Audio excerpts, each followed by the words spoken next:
നിങ്ങൾക്ക് ഈ കഥ ഇഷ്ടപ്പെടുകയാണെങ്കിൽ ചാനൽ സബ്സ്ക്രൈബ് ചെയ്ത് കാണണേ. ലൈക്ക് ചെയ്യാനും മറക്കരുത്. അത്ഭുതം വിട്ടുമാറാതെ വായും തുറന്നു നിൽക്കുകയായിരുന്നു ഗൗരി. അവളുടെ ആ നിൽപ്പ് കണ്ട് ചിരിച്ചുകൊണ്ട് ദേവൻ അവൾക്കരികിലെത്തി. അവൻ്റെ കൈവിരലുകൾ അവളുടെ താടിയിൽ മെല്ലെ ഒന്ന് തട്ടിയപ്പോൾ അവൾ പെട്ടെന്ന് വായ അടച്ചുപിടിച്ചു. അമ്പരപ്പും ഒപ്പം വല്ലാത്തൊരു സന്തോഷവും നിറഞ്ഞ മിഴികളോടെ അവൾ അവനെ തന്നെ നോക്കി നിന്നുപോയി. നിനക്ക് പഠിക്കാൻ ഈ സൗകര്യങ്ങൾ മതിയോ? ദേവൻ ഗൗരിയോട് ചോദിച്ചു. അവൾ അവൻ്റെ മുഖത്തു നിന്ന് കണ്ണെടുത്ത് ഒരിക്കൽ കൂടി ആ മുറിയാകെ നോക്കി. ആ സമയം ദേവൻ മുറിക്കുള്ളിലേക്ക് നടന്നു. അവളും അവനോടൊപ്പം ചെന്നു. സ്റ്റഡി ടേബിളിനരികിൽ ചെന്ന് നിന്ന് അവൻ വിശദീകരിച്ചു. ഇനി മുതൽ ഇവിടെ ഇരുന്ന് വേണം പഠിക്കാൻ. ടേബിളിനടുത്തുള്ള കസേരയിൽ തൊട്ടുകൊണ്ട് അവൻ തുടർന്നു. ഈ ചെയറിലിരുന്നാൽ മതി. ബെഡിൽ ചാരി കുറേ നേരം ഇരുന്നാൽ നിനക്ക് ബാക്ക് പെയിൻ വന്നേക്കാം. ടേബിളിന് മുകളിൽ ഒരു വശത്തായി ഇരിക്കുന്ന ബുക്ക് ഷെൽഫ് കാണിച്ച് അവൻ പറഞ്ഞു. ഈ ബുക്കുകളെല്ലാം നിന്റെ സബ്ജക്റ്റുകൾക്ക് റെഫർ ചെയ്യാൻ പറ്റുന്നതാ. നിന്റെ ബാഗിലുള്ള ബുക്കുകളും കൂടി എടുത്ത് ഈ ഷെൽഫിൽ വച്ചേക്ക്. പിന്നെ ആവശ്യത്തിനുള്ള പെന്നും പെൻസിലും എല്ലാം ഈ പെൻ ഹോൾഡറിലുണ്ട്. കുറച്ച് നോട്ട്ബുക്സ് വാങ്ങിച്ചിട്ടുണ്ട്. പ്രോബ്ലംസ് എല്ലാം ചെയ്ത് തന്നെ പഠിക്കണം. വെറുതെ വായിച്ചു നോക്കിയിട്ട് കാര്യമില്ല. പഠിക്കുമ്പോൾ ടേബിൾ ലാമ്പ് യൂസ് ചെയ്താൽ മതി. കണ്ണിന് കുറച്ചുകൂടെ ബെറ്റർ അതാ. പിന്നെ ഈ റൂമിൽ ചൂട് കുറച്ച് കൂടുതലായിരുന്നല്ലോ. ചൂടുണ്ടെന്ന് കരുതി പഠിക്കാതിരിക്കണ്ട. അതിനാ AC വച്ചത്. ഈ സൗകര്യങ്ങളൊക്കെ മതിയോ? അതോ ഇനി വല്ലതും വേണോ? ദേവൻ അവളുടെ മുഖത്ത് നോക്കി ചോദിച്ചു. അവളുടെ മുഖത്തെ അതിശയം അപ്പോഴും മാറിയിട്ടുണ്ടായിരുന്നില്ല. അവൾ അതിശയത്തോടെ അവനെ തന്നെ നോക്കി നിൽക്കുമ്പോൾ അവൻ വീണ്ടും ചോദിച്ചു. നിന്നോടാ ചോദിച്ചത്. ഇത്രയും സൗകര്യങ്ങൾ മതിയോന്ന്? എന്ന് മോളി അവൾ സന്തോഷത്തോടെ തലയാട്ടി. കയ്യിലുണ്ടായിരുന്ന ബാഗ് ബെഡിന് മുകളിൽ വെച്ചു. അതിയായ സന്തോഷത്തോടെയും കൗതുകത്തോടെയും ചെന്ന് അവൾ മേശപ്പുറത്തെ പെൻ ഹോൾഡറിൽ നിന്ന് പെന്നുകൾ ഓരോന്നായി എടുത്തു നോക്കി തിരികെ വെച്ചു. പിന്നീട് ബുക്ക് ഷെൽഫിൽ നിന്നും ബുക്കുകളെടുത്ത് മറിച്ചു നോക്കിയ ശേഷം ആകാംക്ഷയോടെ ടേബിൾ ലാമ്പ് സ്വിച്ച് ഓൺ ചെയ്തു. അതിൽ നിന്നുള്ള പ്രകാശത്തെ കുറച്ചുനേരം നോക്കി നിന്ന അവളുടെ മുഖത്ത് വിടർന്ന ചിരിയുണ്ടായിരുന്നു. അവളുടെ മുഖത്തെ ആ നിഷ്കളങ്കമായ ചിരി കണ്ട് ദേവനും സന്തോഷത്തോടെ അവളെ തന്നെ നോക്കി നിൽക്കുകയായിരുന്നു. അരികിലുണ്ടായിരുന്ന കുഷ്യൻ ചെയറിൽ മൃദുവായി ഒന്ന് തലോടിയ ശേഷം ആനന്ദം തുളുമ്പുന്ന മിഴികളോടെ അവൾ അവനെ നോക്കി. ഇതൊന്നും വെറുതെയല്ല. ദേവൻ ഗൗരവത്തിൽ പറഞ്ഞു നിർത്തിയതും ഗൗരിയുടെ മുഖത്തെ സന്തോഷം പെട്ടെന്ന് മാഞ്ഞു. ഭീതിയോടെ മേശപ്പുറത്തെ സാധനങ്ങളിലേക്ക് നോക്കിയ ശേഷം അവൾ അവനെ നോക്കി. നന്നായി പഠിച്ച് നല്ല മാർക്ക് വാങ്ങിക്കണം, അതിനാ. അത് കേട്ടതും ഗൗരിയുടെ മുഖം വീണ്ടും വിടർന്നു. ഒരു ദീർഘനിശ്വാസം വിട്ടുകൊണ്ട് അവൾ പറഞ്ഞു. ഹോ, ഞാൻ ശരിക്കും ഭയന്നുപോയി. ഇതിൻ്റെ വില നൽകേണ്ടി വരുമെന്ന് വിചാരിച്ചു. ദേവൻ ഒന്ന് ചിരിച്ചുകൊണ്ട് ഡ്രസ്സിംഗ് ടേബിളിനരികിലേക്ക് നടന്നു. കണ്ണാടിയിലൂടെ ഗൗരിയുടെ മുഖത്തു നോക്കിക്കൊണ്ട് അവൻ അതിൻ്റെ ഡ്രോയർ തുറന്നു. അത്യാവശ്യത്തിനുള്ള മേക്കപ്പ് സാധനങ്ങളെല്ലാം ഇതിലുണ്ട്. പക്ഷേ നീ വല്ലാതെ മേക്കപ്പ് ചെയ്യേണ്ട ആവശ്യമൊന്നുമില്ല. അല്ലാതെ തന്നെ നീ സുന്ദരിയാ, അവൻ മൃദുവായി പറഞ്ഞു. എന്നാൽ അവൻ്റെ ആ വാക്കുകൾ കേട്ട് ഗൗരിയുടെ മുഖം പെട്ടെന്നൊന്നു മങ്ങി. ആ സന്തോഷത്തിനു മേൽ ഏതോ ഒരു ചിന്തയുടെ നിഴൽ വീണതുപോലെ അവളുടെ മിഴികൾ താഴ്ന്നു. ദേവനൊന്ന് തലചരിച്ച് അവളുടെ മുഖത്തു നോക്കി ചിരിച്ചുകൊണ്ട് ടേബിളിൻ്റെ ഡ്രോയറിൽ നിന്ന് ഒരു പുതിയ മൊബൈൽ ഫോണിൻ്റെ ബോക്സ് എടുത്ത് തുറന്ന് അവൾക്ക് നേരെ നീട്ടിക്കൊണ്ട് പറഞ്ഞു. എന്തെങ്കിലും സംശയമുണ്ടെങ്കിൽ ഇനി ഓഫീസിലെത്തുന്നത് വരെ കാത്തിരിക്കണ്ട. സംശയങ്ങളെല്ലാം അപ്പ തീർത്തു പോകുന്നതാ നല്ലത്. അതിയായ സന്തോഷത്തോടെയും അമ്പരപ്പോടെയും ആ ഫോണിലേക്ക് നോക്കിയ ഗൗരി വിശ്വസിക്കാനാവാതെ അത് വാങ്ങിക്കൊണ്ട് ചോദിച്ചു. ഇതെനിക്കാണോ? അല്ല, രാമേട്ടന്. രാമേട്ടനാണല്ലോ ഇപ്പം ഇരുന്ന് പഠിക്കുന്നത്. ദേവൻ ചിരി കടിച്ചു പിടിച്ച് അല്പം ഗൗരവഭാവത്തിൽ പറഞ്ഞു. ഞാനും പഠിച്ചാൽ മതിയായിരുന്നു എന്ന് പറഞ്ഞ് രവി റൂമിലേക്ക് കയറി വന്നു. നിന്നോട് ഞാൻ പറഞ്ഞതല്ലേ പഠിച്ചോളാൻ. നിനക്കപ്പോൾ കോളേജിൽ തന്നെ പോയി പഠിക്കണം, അല്ലെങ്കിൽ പഠിക്കില്ല. അങ്ങനെ എൻ്റെ ചെലവിൽ നീ വായി നോക്കി നടക്കണ്ട, ദേവൻ പറഞ്ഞു. ദേവൻ്റെ മറുപടി കേട്ട് ഗൗരിക്ക് ചിരി അടക്കാനായില്ല. അവൾ പൊട്ടിച്ചിരിച്ചുപോയി. ഗൗരിയുടെ ആ നിഷ്കളങ്കമായ ചിരി കണ്ടപ്പോൾ ദേവൻ്റെ ഉള്ളിൽ സന്തോഷം നിറഞ്ഞു. വായി നോക്കി നടക്കാനാണോ കോളേജിൽ പോകുന്നത്? ഗൗരി കുസൃതിയോടെ രവിയോട് ചോദിച്ചു.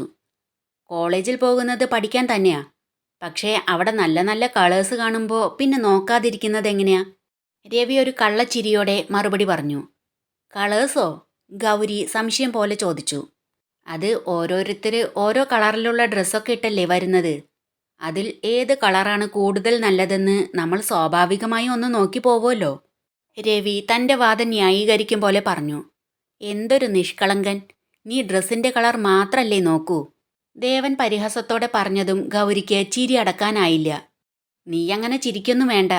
നീ കോളേജിൽ പോയിരുന്നെങ്കിൽ ഉറപ്പായും വായ്നോട്ടത്തിൽ PhD എടുത്തേനെ, ഗൗരിയെ നോക്കി രവി പറഞ്ഞു. എന്നിട്ട് ദേവനെ ഒന്ന് പാളി നോക്കിക്കൊണ്ട് അവൻ തുടർന്നു. ഈ നിൽക്കുന്ന സാറില്ലേ, പഠിക്കുന്ന കാലത്ത് വായ്നോട്ടത്തിൽ ഫസ്റ്റ് പ്രൈസ് വാങ്ങിയ ആളാ. അതിൻ്റെ ട്രോഫിയാ ഇപ്പോൾ ഓഫീസിൽ അഹങ്കരിച്ചുകൊണ്ട് നടക്കുന്നത്, രവി ദേവനെ കളിയാക്കിക്കൊണ്ട് പറഞ്ഞു.